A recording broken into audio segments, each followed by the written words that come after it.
In the winter of 1756, a remote plantation house on the James River in colonial Virginia became the scene of a tragedy.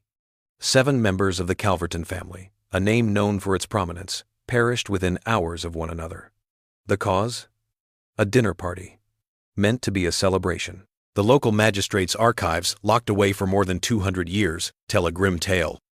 Each victim, without exception, exhibited the same disturbing signs: violent seizures, tongues turned black, and a strange, sweet odor wafting from their mouths.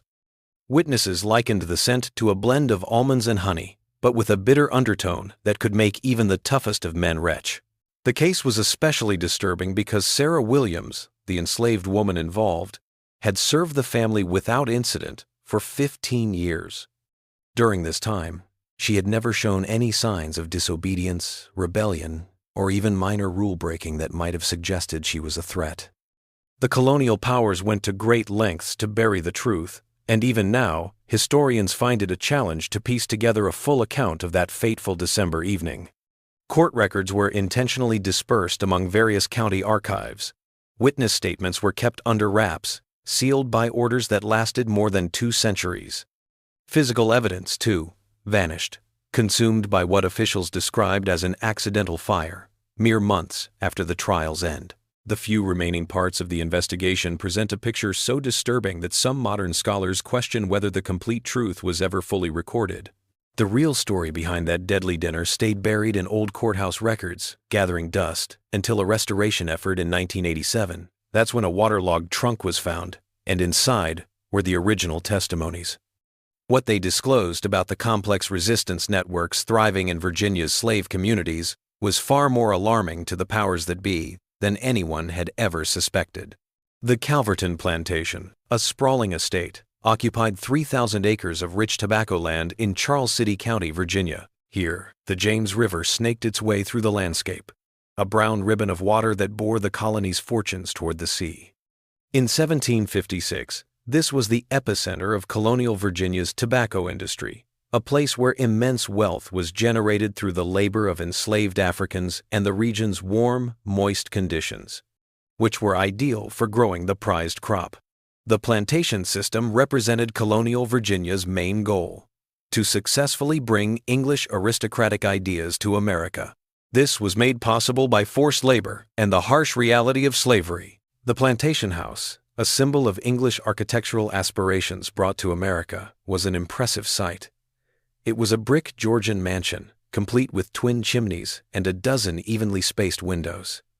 These windows overlooked the vast expanse of tobacco fields, which seemed to go on forever. Constructed in 1721, the building was the work of Edmund's father. He'd employed enslaved craftsmen, their expertise in bricklaying, carpentry, and masonry forged by years of coerced labor on comparable undertakings across the Chesapeake.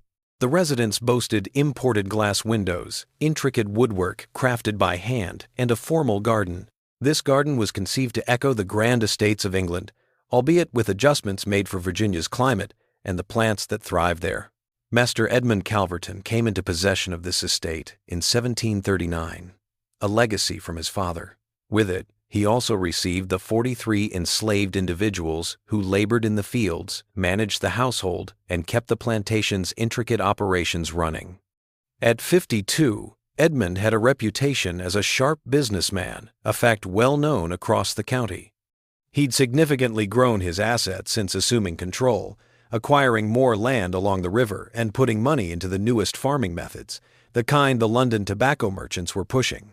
His standing reached far beyond Virginia's confines. His tobacco fetched top dollar in English markets, and his plantation became a destination for other colonial planters, who came to observe his practices. Margaret, his wife, hailed from the Randolphs of Richmond, a family of considerable renown. They were among the oldest and most powerful clans in colonial Virginia. Her 1729 marriage to Edmund wasn't just a love match, it was a strategic alliance. It united 2 influential plantation families, effectively tightening their grip on the lucrative tobacco trade that flowed along the James River. Margaret arrived with a wealth of social ties deeply embedded within Virginia's planter class. She also brought a considerable dowry. This financial boost allowed for the plantation's growth, specifically the shift to rice farming in the river bottoms.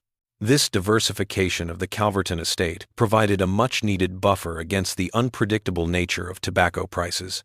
The Calverton family, in the winter of 1756, comprised Edmund and Margaret, their 3 children, the heirs to the plantation's legacy, Margaret's unmarried sister, who helped run the household, and Edmund's business partner. The latter's financial ties were now vital for the plantation's growth.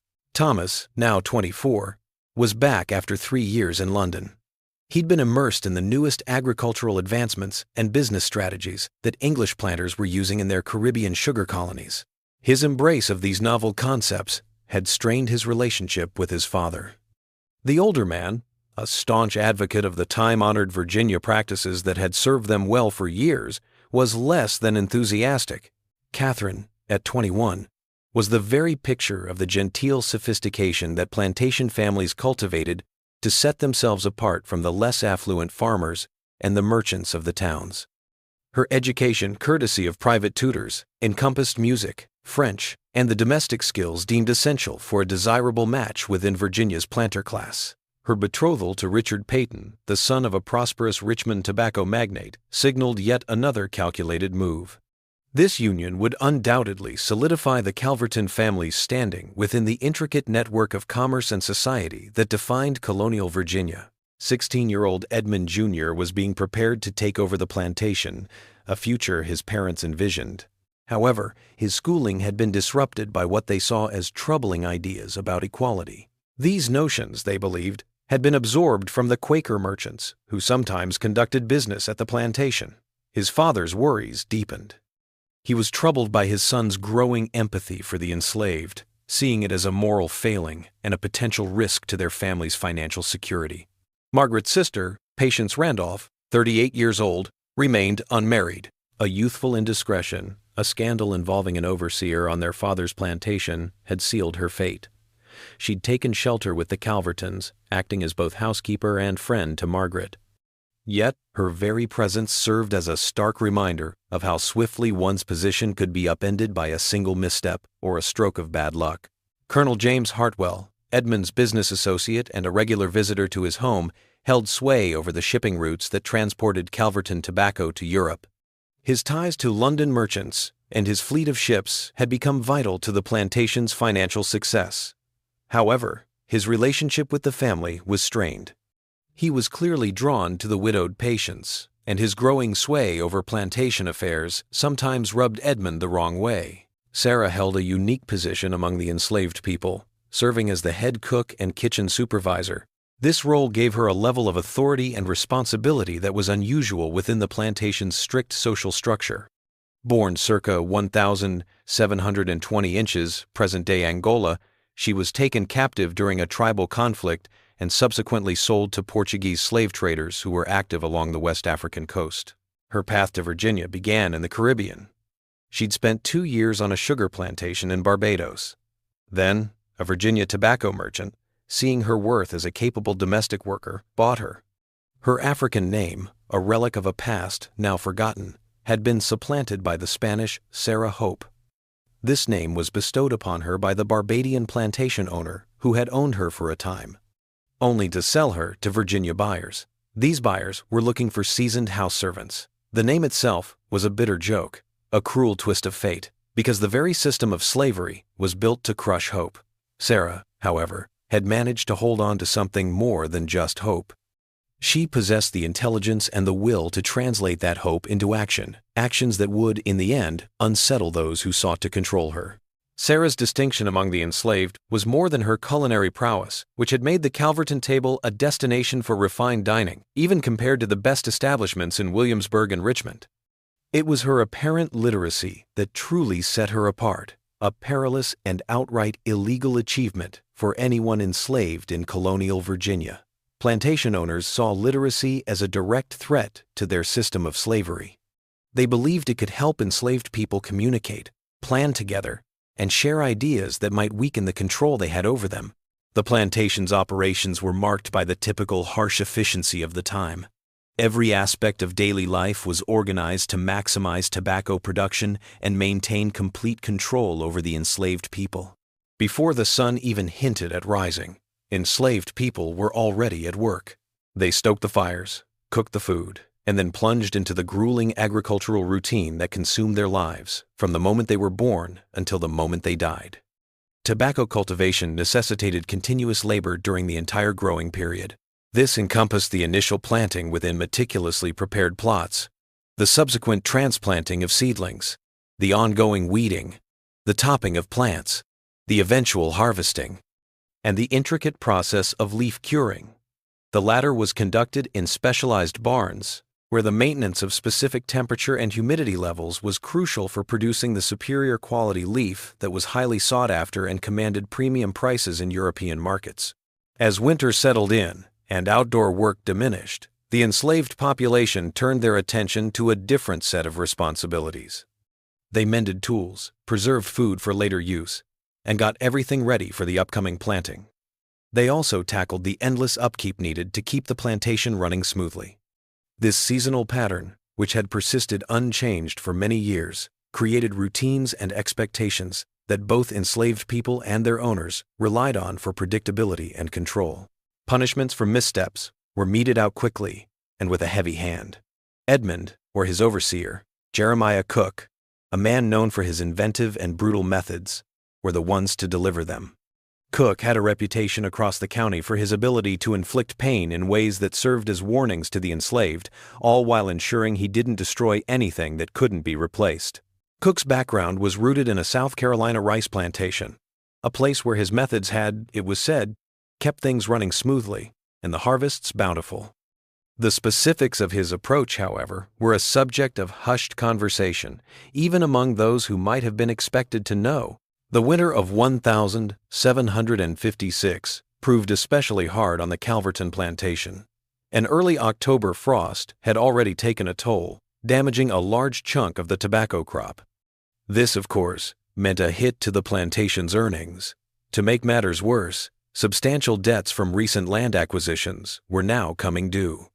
The compromised tobacco crop necessitated discounted sales, and numerous proposed upgrades to the plantation's facilities were now on hold, with no end date in sight. The most crushing blow to the enslaved people came when Edmund, in desperate need of money, was compelled to sell 2 families to a South Carolina rice plantation.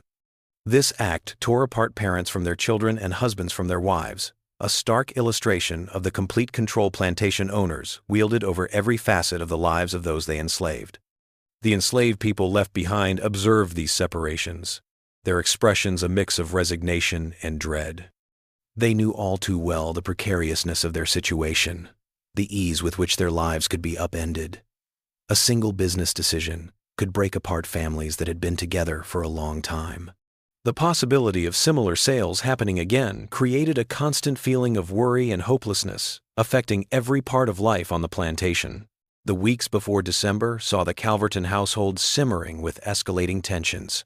Thomas Calverton, fresh from his studies in England, had developed a penchant for the finer things and a set of radical notions about running a plantation.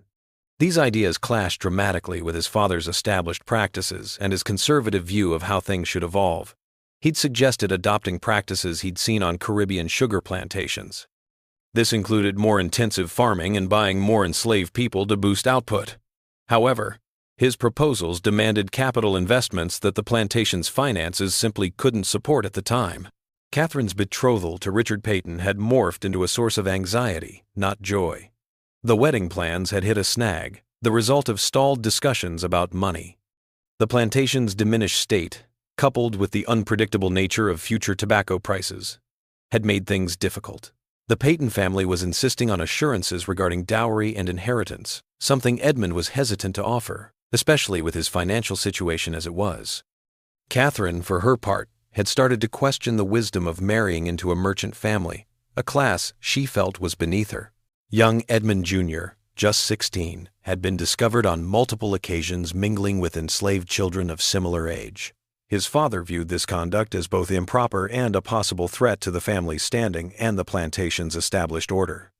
The boy's seeming compassion for the enslaved, coupled with his probing inquiries into the ethics of their bondage, had unsettled his parents. They worried that these sentiments might erode their authority over their laborers and tarnish the family's standing within the planter class. December 15th, 1756, arrived with a bleak, frigid dawn.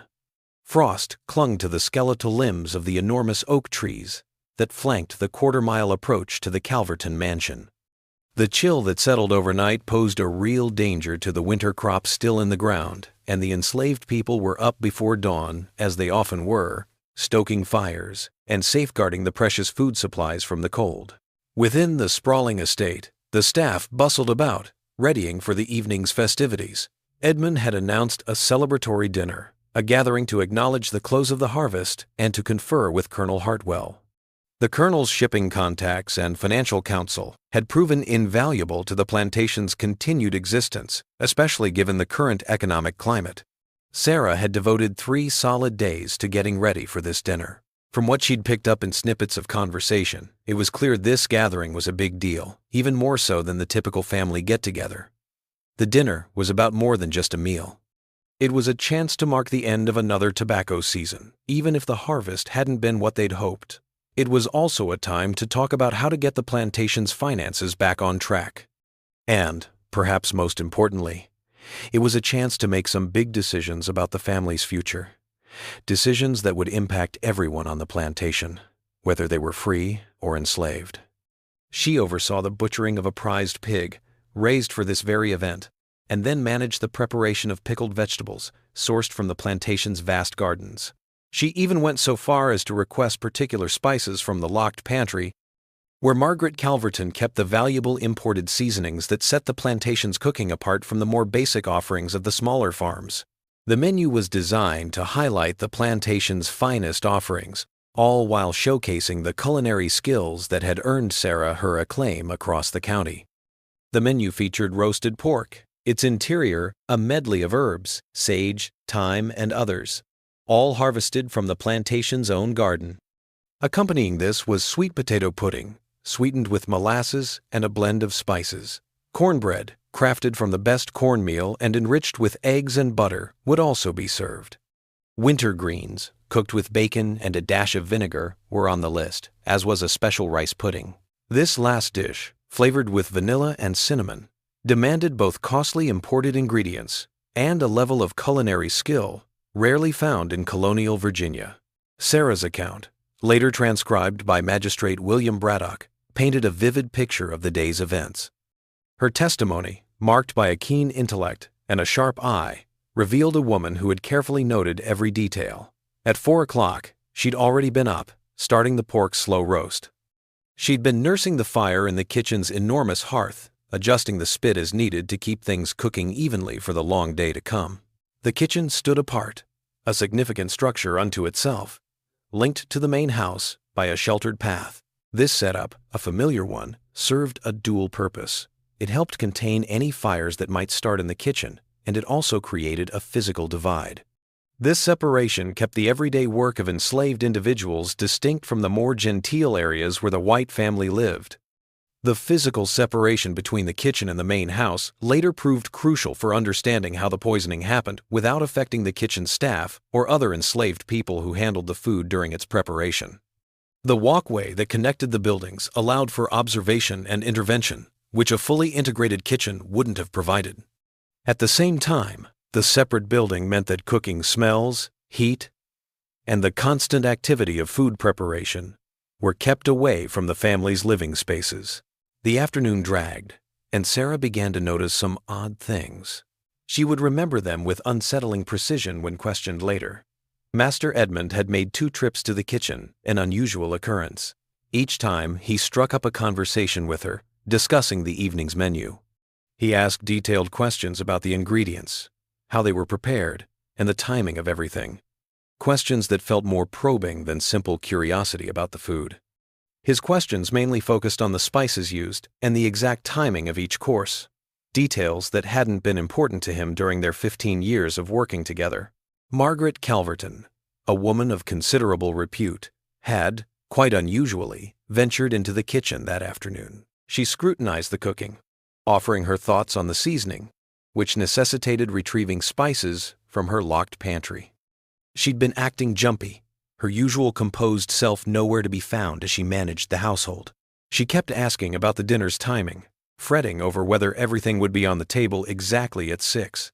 Colonel Hartwell, most notably, had asked for a private tour of the kitchen in the late afternoon. He cited a keen interest in the cooking techniques and equipment responsible for the establishment's celebrated cuisine. He'd scrutinized the fireplace, the kitchens, and the pantries where the supplies were stored. He peppered the staff with questions about how things were cooked and how they kept everything safe, which was odd for a man usually preoccupied with tobacco and shipping, not the ins and outs of a household. Dinner was scheduled for 6, coinciding with the arrival of winter's early nightfall. The plantation was cloaked in shadows, and the great house's windows started to glow with the soft light of candles. The timing was chosen to allow for a long conversation after the meal, providing a chance to discuss business matters without the formalities of daytime meetings between planters and their associates. The family and their visitor assembled in the formal dining room, a room of considerable stature. A mahogany table, shipped all the way from England, commanded the space. It could accommodate a dozen, but tonight only 7 chairs were set out, arranged with a precision that mirrored the social order of colonial Virginia's plantation life. The Calverton Massacre, as it swiftly became known across Charles City County, reverberated through the Virginia plantation system, upending the very foundations of security and stability that white planters had relied upon. Within hours of Jupiter's desperate midnight dash to fetch the magistrate, armed men from nearby plantations had converged on the Calverton estate. Every enslaved individual on the property was put under tight surveillance as investigators scrambled to piece together the events that had unfolded in that genteel dining room. They needed to determine if the incident was a singular act of defiance or the opening act of a larger plot that could destabilize the entire regional slave system. Magistrate William Braddock reached the plantation before the sun rose on December 16th. He was with Dr. Samuel Hayes, the county's sole physician with formal training, and Reverend Thomas Whitfield. Whitfield, a spiritual advisor, also took on the role of an unofficial coroner, investigating unexplained deaths in the rural regions where professional medical examinations were a rarity. The discoveries made in the dining room challenged their existing understanding of poison and medicine. The observed symptoms and gathered evidence contradicted their established beliefs about the abilities and knowledge of enslaved individuals. The 7 bodies sprawled across the ground, each in a different pose, a testament to their last moments. Their faces were twisted in pain, a silent scream of the suffering they'd endured. Yet there were no telltale signs of the usual poisons found in colonial Virginia. No frothing at the mouth, no telltale skin discoloration, and certainly no violent retching, the kind you often see in cases of accidental food poisoning or the deliberate poisoning seen in some domestic murders, where substances like arsenic or mercury were sometimes employed. The investigators were immediately struck by 2 things: the victims' tongues, blackened and grotesque, and the persistent, sickly sweet smell of almonds that clung to the air, even hours after the deaths. Dr. Hayes, a man whose medical education had been shaped by a 7-year apprenticeship under a Williamsburg physician and a deep immersion in European medical literature, found himself stumped.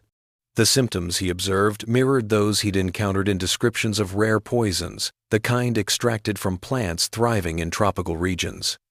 Yet, nothing in his years of practice in colonial Virginia had equipped him to understand this: the deliberate killing of an entire family. The ensuing weeks of investigation peeled back the layers, exposing a tangled network of connections, simmering grudges, and dire situations that had been festering within the Calverton plantation community. These issues had been quietly escalating for months, perhaps even years, before culminating in the tragic events.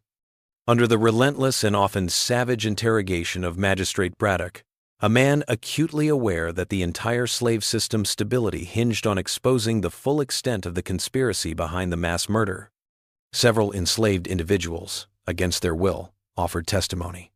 Their accounts, though given under duress, revealed a troubling tableau of escalating strain and meticulously concealed scheming. Sarah A., a 28-year-old house servant, had the unusual privilege of eavesdropping on the family's private discussions. During questioning, She disclosed that she'd been privy to escalating arguments between Edmund and his son Thomas. These disputes, concerning the plantation's future, had grown more and more acrimonious in recent months. Thomas, it seems, suggested selling more enslaved families. He hoped to use the proceeds to fund the adoption of new farming methods he'd encountered during his time in England. This included buying more land and building new tobacco curing facilities, both of which would demand a significant upfront investment. Even more unsettling, Sarah recounted hearing Edmund and Margaret talk about selling her. This was despite her years of service and the skills she possessed. They were considering it because she was getting older, and thus less useful.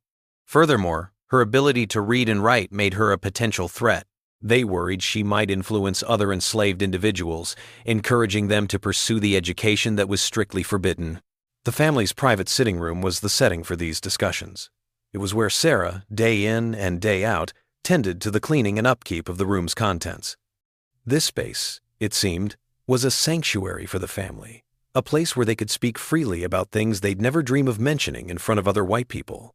Moses, a 40-year-old blacksmith and general handyman on the plantation, offered a perspective that deepened the understanding of the mounting despair and fury simmering within the enslaved population in the months preceding the poisoning. Moses disclosed that Sarah had been clandestinely instructing fellow enslaved individuals in literacy. She'd used pages ripped from old almanacs, discarded newspapers, and religious texts she'd somehow managed to obtain over the years. This created an underground education system, one that had functioned for years, completely undetected by the white overseers or even her own family. The secretive school convened in a patchwork of concealed spots across the plantation. They held classes in neglected tobacco barns, in parts of the slave quarters that escaped scrutiny, and in secluded forest clearings where enslaved individuals were dispatched to collect firewood or herbs. The educational network had expanded to include more than a dozen participants, both adults and children. They were learning not only basic reading and writing skills, but also mathematical concepts. These concepts were useful for planning and organizing resistance activities. Most notably, Moses noted that in the weeks leading up to the dinner, Sarah had made a series of unusual requests. She sought access to various areas of the plantation that weren't typically part of her duties. She'd sought approval to gather herbs and roots from the woods that lay beyond the tobacco fields. Her stated reason was to use them for medicine, to help sick enslaved individuals. The plantation owners had agreed, as they often did, since they preferred that their enslaved workers use traditional remedies to stay well, rather than incur the costs of white doctors. She'd also asked to tidy up the storage spaces, where they'd stashed all sorts of agricultural supplies. This included the poisons used to deal with rats and other pests that could ruin the precious tobacco during the winter. The storage facilities housed a range of chemicals and preparations essential for plantation activities, yet potentially hazardous if handled improperly. These included compounds with arsenic, mercury, and other toxic substances employed in pest control and equipment upkeep. When Magistrate Braddock finally sat down with Sarah for his official questioning, he found himself face to face with a woman who utterly upended his preconceptions. Her presence, her very being, forced him to reconsider everything he thought he knew about the minds and feelings of those who were enslaved. Instead of the cowering, compliant reaction he expected from an enslaved individual facing accusations of widespread killing, Sarah exhibited a composed grace and intellectual sharpness. This unnerved everyone there, hinting at a level of foresight and skill that the colonial powers found profoundly unsettling. Her responses were in English, fluent and articulate, showcasing a vocabulary and grammatical skill that left the white officials, who had never heard her speak at length, utterly astonished. Her answers demonstrated not only basic literacy, but also an educational background that exceeded the expectations for any enslaved individual in colonial Virginia. This included an understanding of legal processes, a grasp of property law, and an awareness of philosophical ideas concerning justice and human rights, which were deemed perilous even when articulated by free white individuals. Her first statement was a masterful act of strategic misdirection, showing both careful planning and a deep understanding of how colonial legal systems worked. Indeed, She had cooked the meal using the same techniques and recipes she'd relied on for 15 years, serving the Calverton family all that time. Indeed, she'd employed the particular spices Mrs. Calverton had asked for, retrieving them from the locked pantry. Permission had been given, specifically for this significant event. No, she hadn't strayed from the tried-and-true methods. She hadn't introduced any strange ingredients, nor had she departed from the established cooking practices that had been honed over years of experience and proven to work. Under questioning about her whereabouts and actions on December 15th, she offered a series of detailed explanations. These could be corroborated by other enslaved individuals who had seen her at work, effectively constructing an alibi. This alibi positioned her in plain sight of witnesses throughout the critical times when poison might have been introduced into the food. Her account, when laid out, painted a picture that made it hard to pin the blame on her, even though it was clear that someone who could get into the kitchen had done the deed. Magistrate Braddock, however, wasn't one to be easily taken in, no matter how elaborate the ruse. His past involvement in slave rebellion cases had given him a keen understanding of the underlying factors. He knew to look past the obvious and consider the simmering discontent and careful strategizing that fueled these acts of defiance. Over the course of several grueling days, in the frigid, lightless room that doubled as the plantation's punishment cell, he slowly pried a different account from the man.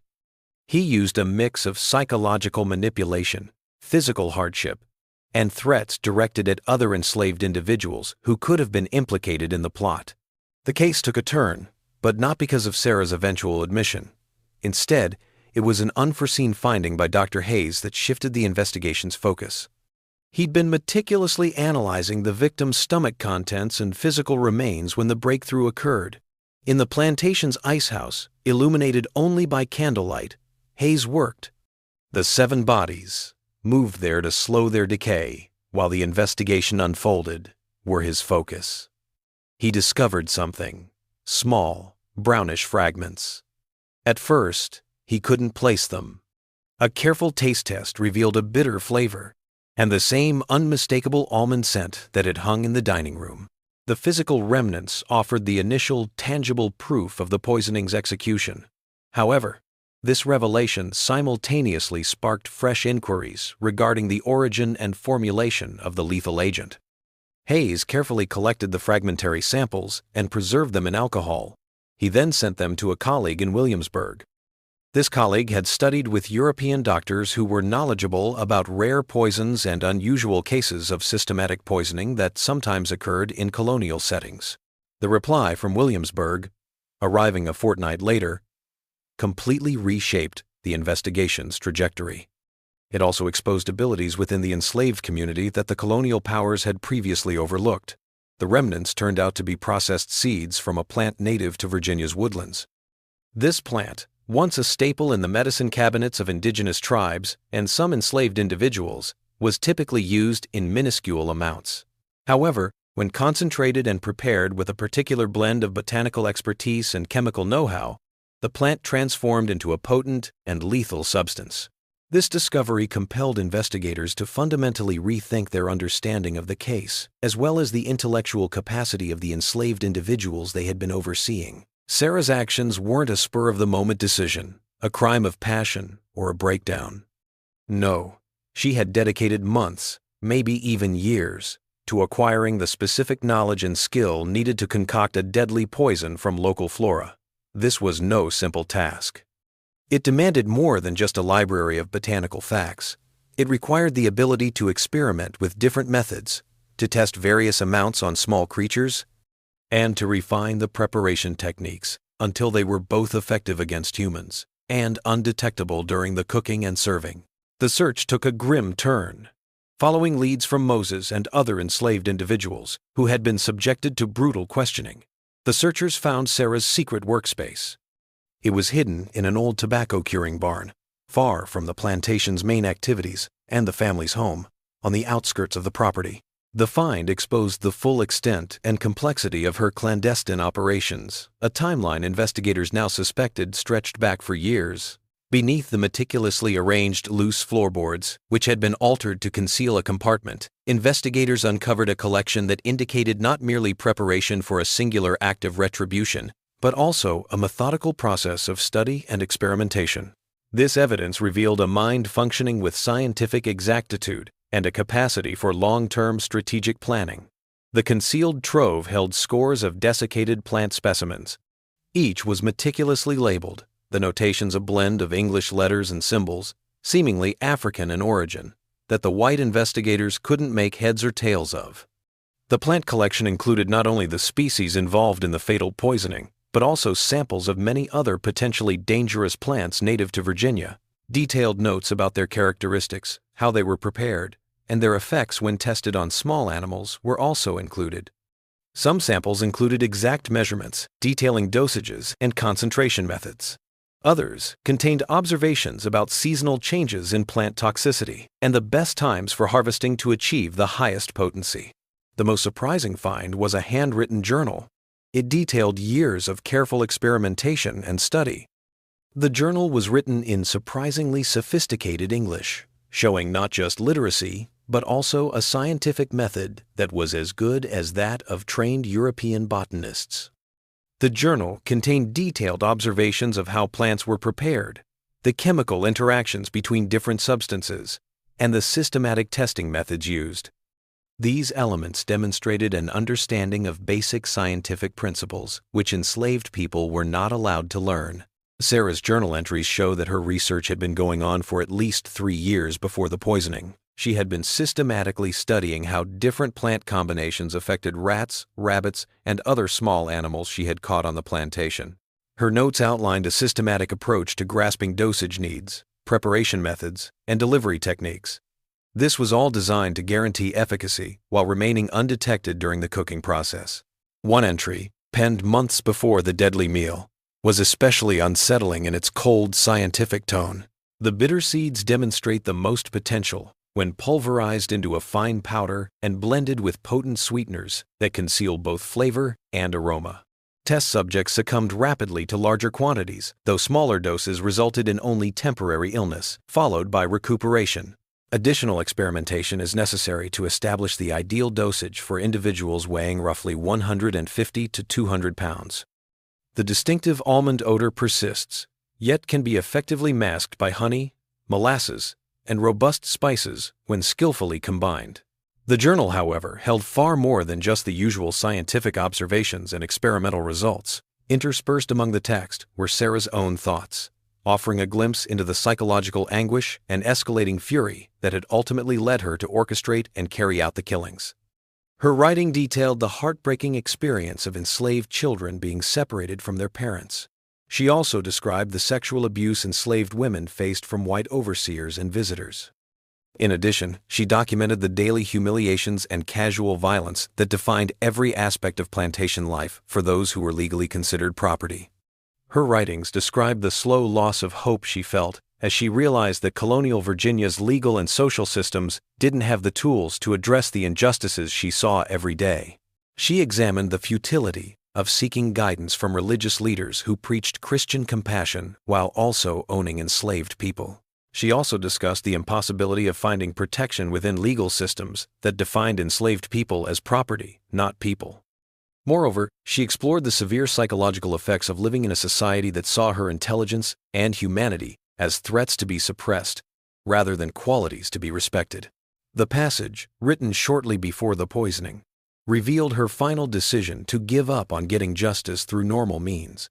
Master Edmund again talks about selling me to the Carolina rice fields, where the hard work kills most people within 5 years, and families are separated easily. After 15 years of serving him, keeping his family's secrets, and caring for his children when they were sick, he would get rid of me like broken pottery, just to get money for his son's wasteful plans. But I have learned the power that grows naturally in Virginia's forests, and I have learned that justice sometimes requires terrible choices that good people should never have to make. As the investigation unfolded, the timeline of Sarah's actions came into focus. It turned out her planning had started almost 2 years prior. This was shortly after Edmund had first floated the idea of selling off some of his older enslaved individuals. The goal was to bolster the plantation's finances and fund new farming equipment. Her role as head cook had allowed her to subtly gather details about the family's lives.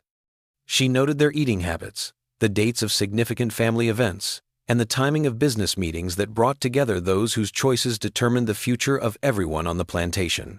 Sarah's choice of December 15th for the poisoning was carefully planned, based on her understanding of the family's business and seasonal patterns.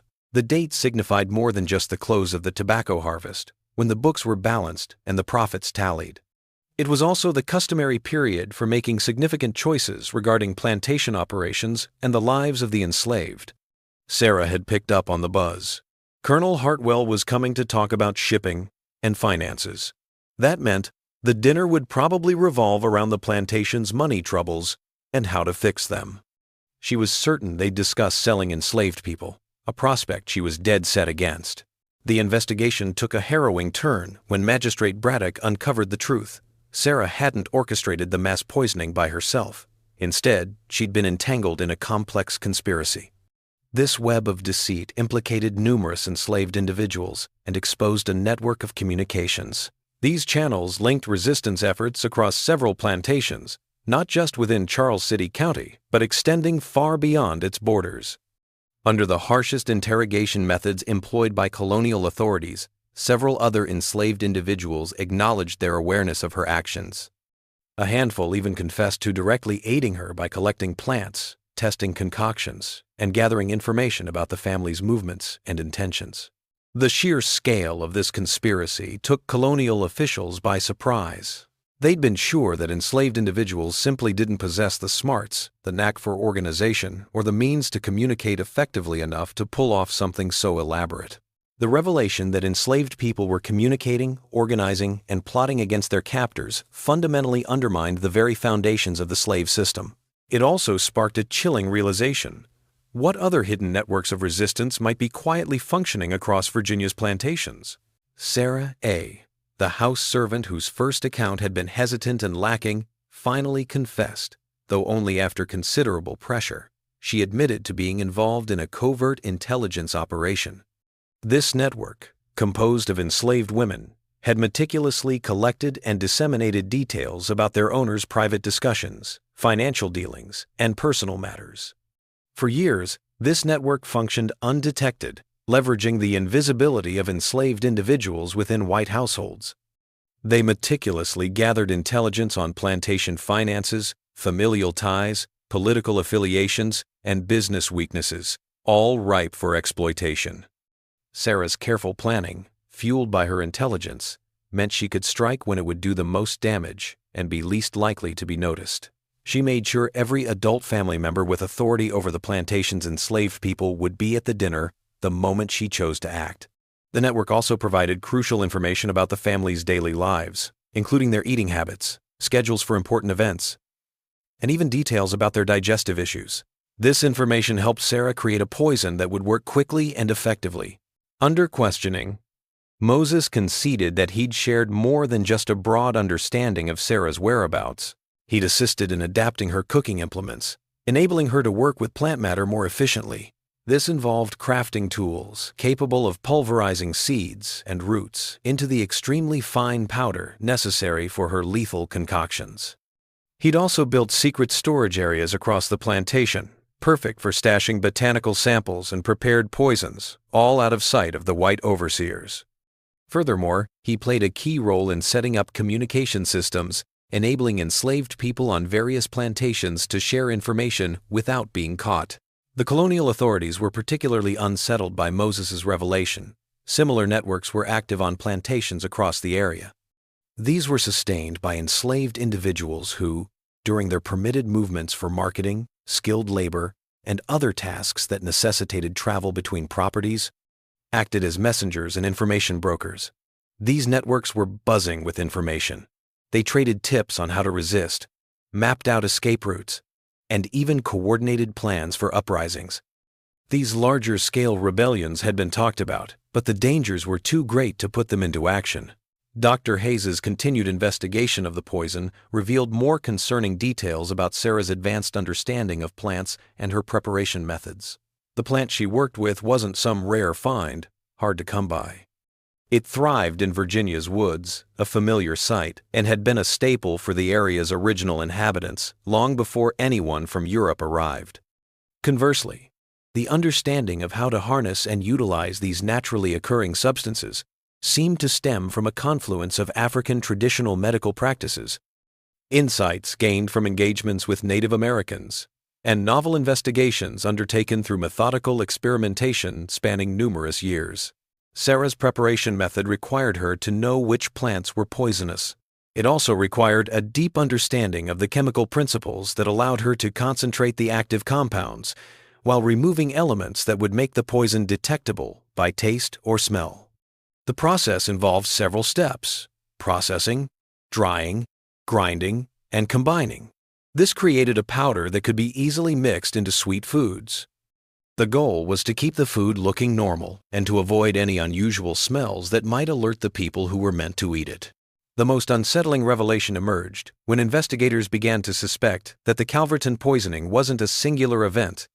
Instead, it seemed to be woven into a larger tapestry of resistance, a series of actions that had been quietly unfolding across Virginia's plantation areas for years, all while remaining largely unnoticed by the colonial powers. When records from other counties were examined, considering what was now known about the botanical knowledge and organizational skills of enslaved people, similar unexplained deaths in plantation families were found over the previous 10 years. These deaths, previously attributed to illness, natural causes, or accidents, showed unusual patterns when analyzed with the new understanding of what was possible. Within a 50-mile radius of the Calverton plantation, 3 other instances emerged. In these cases, entire families, or at least a substantial number of their members, succumbed unexpectedly to illnesses. These ailments bore similarities to the poisoning at Calverton. The initial investigations had been cursory, chalking the incidents up to bad luck, nothing more. However, the fresh evidence hinted at something more sinister, a concerted effort perhaps to undermine operations across several plantations. This campaign, employing advanced techniques, had somehow managed to stay under the radar for years. The implications of this revelation caused widespread fear among colonial authorities, affecting all levels of government and society. The possibility that enslaved people could organize and plan, along with their knowledge of native plants that could be used for weapons, and their established communication networks for coordinating resistance across plantations, meant that the entire structure of Virginia's economy, built on slavery, was threatened in ways that had not been considered before. The last showdown between Magistrate Braddock and Sarah unfolded on a frigid January morning in 1757. It was almost a month after the poisoning, and the setting was the stone-walled punishment cell located beneath the Charles City County Courthouse. The investigation had, by then, revealed the entire conspiracy, and Sarah realized that pretending otherwise was pointless. What came next was a confession unlike any other in colonial Virginia's legal annals. It was a meticulous recounting of the planning, the reasons behind it, and the act itself. This confession didn't just lay out the crime. It exposed the psychological and social currents that had propelled a person to such a desperate, premeditated deed. Sarah's story didn't start with that fateful dinner. It began in Angola, her childhood home. There, she'd absorbed the wisdom of the village women. They were the healers, the midwives, the guardians of ancient knowledge, and they taught her about plants and their secrets. She recounted her capture, taken during a raid by rival tribes working with Portuguese slave traders. She spoke of the Middle Passage, a journey where she'd seen others succumb to illness, hopelessness, and the awful conditions on the slave ships. Then, her early years in the Caribbean and Virginia, where she'd slowly come to understand that the herbal remedies her grandmother had shown her could be twisted into something far darker. She recounted, with a calm strength, the horrors she witnessed. Fellow enslaved individuals collapsing under the weight of relentless labor, succumbing to illness, or facing the lash. Her understanding deepened, too, of how the laws and societal norms of colonial Virginia provided no sanctuary, no fairness, and no future for those like her who were treated as mere possessions.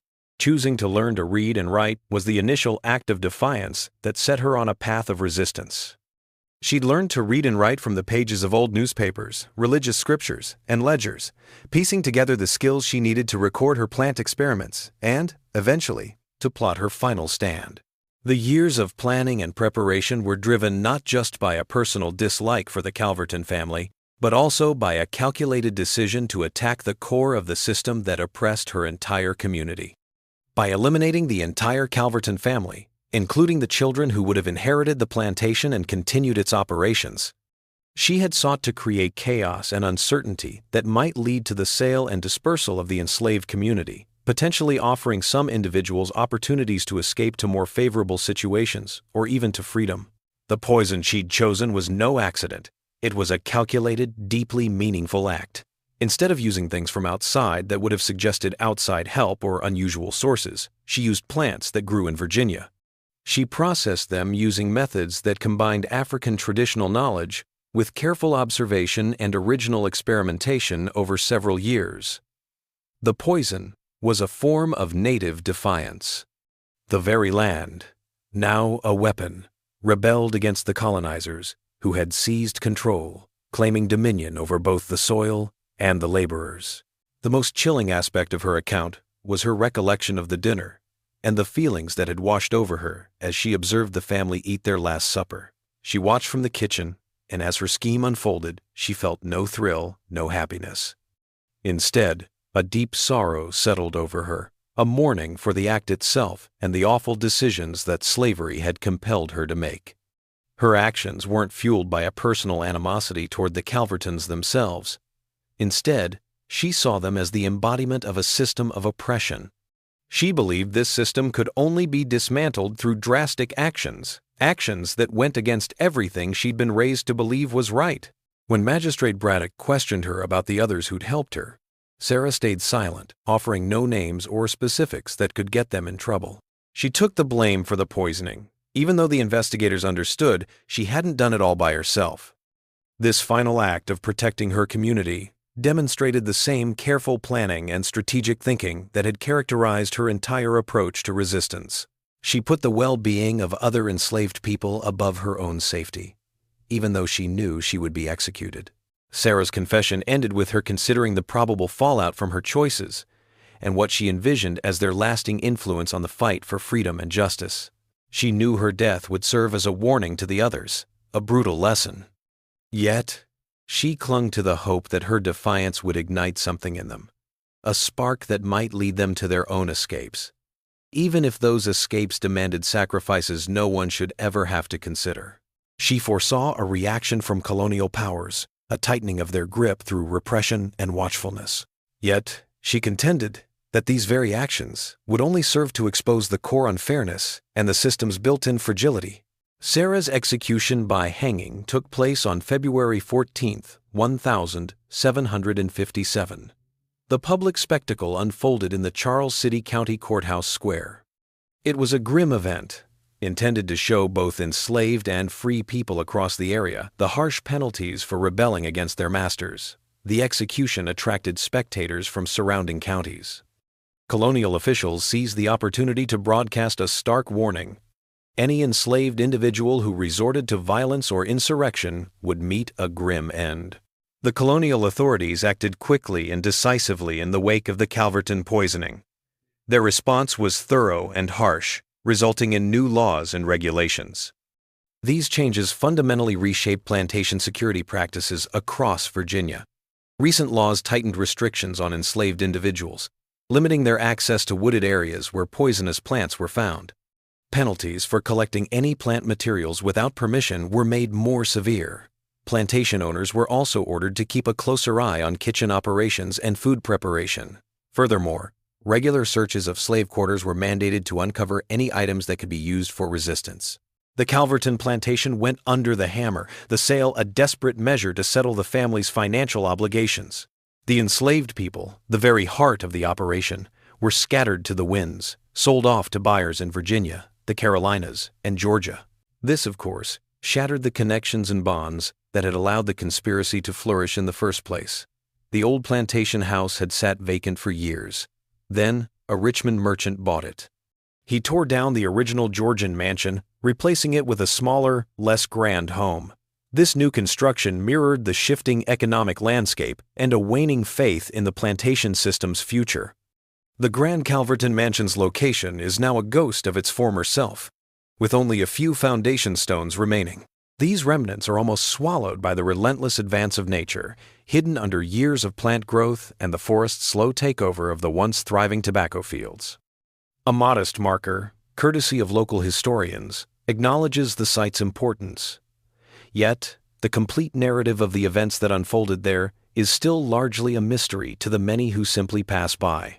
However, the true impact of Sarah's rebellion extended far beyond the immediate consequences for those directly involved. The colonial authorities' recognition of the botanical expertise and advanced organizational structures within enslaved populations precipitated significant alterations in the management of plantation security across Virginia, other slave-holding colonies.